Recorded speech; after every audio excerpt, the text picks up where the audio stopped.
Hi guys! Ay ito, nagluto tayo ng pork longganisa guys. Premium Delights. Binili ko lang ito dyan sa malapit sa amin. May bagong bukas dyan na premium choice meat meat shop ba? Diyan malapit sa amin. Ang dami ng tindahan dito sa amin guys. May bagong tayo pang building na puro mga commercial center. Magiging commercial center na itong lugar namin. Dati wala pa guys. Ang nandito lang dati sa amin, Talipapa, tapos Pure Gold, yun lang. Tapos hanggang sa nagkaroon na ng simbahan, nagkaroon na ng 7-Eleven, nagkaroon na ng yung commercial building, ganun. May mga doktor na, may mga clinic na dito, tapos nadagdagan pa yung mga gasoline station. Kaya ay nako, lahat ng access dito guys, dito malapit sa amin. Walking distance lang, tapos may bagong tayo na naman dyan na commercial building na ilang pinto ba yun? Up and down yun. Tapos may bago uling tayong tindahan na naman na gusto. Tabi-tabi na sila ng Pure Gold guys. Magkakatabi na sila at nadagdagan na rin yung mga mga tindahan ng mga gulay. May meat shop na rin. Nagkakaroon na rin ulit. Yan, premium choice meat shop. Doon ko to binili guys. Itong niluluto ko yung pork longganisa garlic. Garlic ito.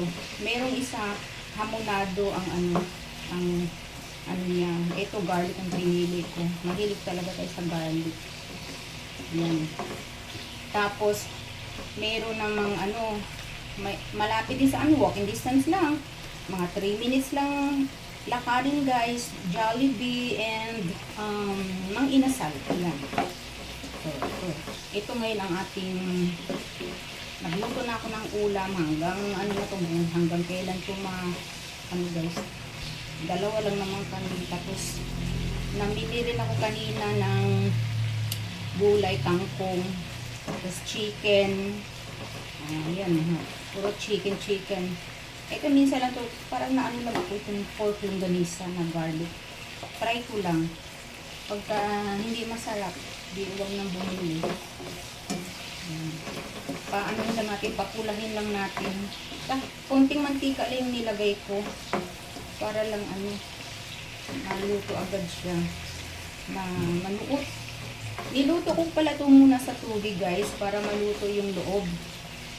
Hindi ko na naipakita nakalimutan kong i-vlog. Naalala ko wala pala akong i-upload ngayon, araw na ito, kaya ito gumawa na ako ng video para dito lang. Tapos may hindi to voice over guys, totoong boses ko na to kasi hindi lang ako nagpapakita. So, habang ganito, alagaan natin sa mix para magpantay yung kulay niya ba. Hanggang sa mag-brown na ito guys. Konting tiyaga lang. Ganito lang. Okay, see you later. Nagluluto ako guys. Kumakain ako. Ito yung almusal ko. Oats. Oats na may berry. Yung dried berry yan guys. Kailangan natin yung daily food natin. Yan, oats. Ito ang ating. Tapos yung pinaka-almusal ko ay lunch na guys. So, almusal ko lang ito. Nag-melt na rin ako kanina. At after ng melt, ito naman, bubusog pa kaya maya. Pero kinakain-kain ko na rin paunti-unti. Mainit pa kasi. Kita nyo? Brown ito guys. Alaga lang sa halukay. Ayan guys, brown na. Brownin pa natin yung iba. Para magpantay yung kulay talaga niya. Yung parang parang akala mo sunog na. Pero hindi. Hindi naman yung parang sunog. Yung ganyan balik ka rin. Yung ganyan. Yan.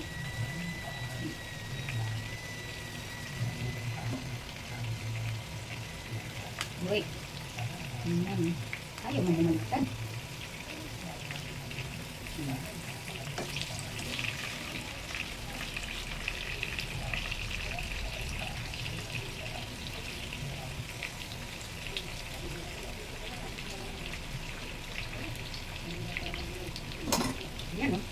Brown ng konti. Ayan guys, so parang banana cue. Konti pa. Konti pang ano, brown. Meron pang hindi masyadong na brown. Halo-halo lang. Halo-halo. Ayan. Ito. Ito yung gusto kong ano. Ganyan ang pagka-brown. Masarap kaya ganyan. Ganyan natin. Ayan lang guys. Oh. Okay na to. Okay guys. Tapos na.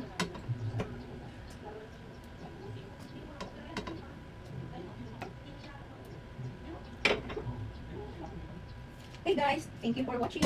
Tapos na.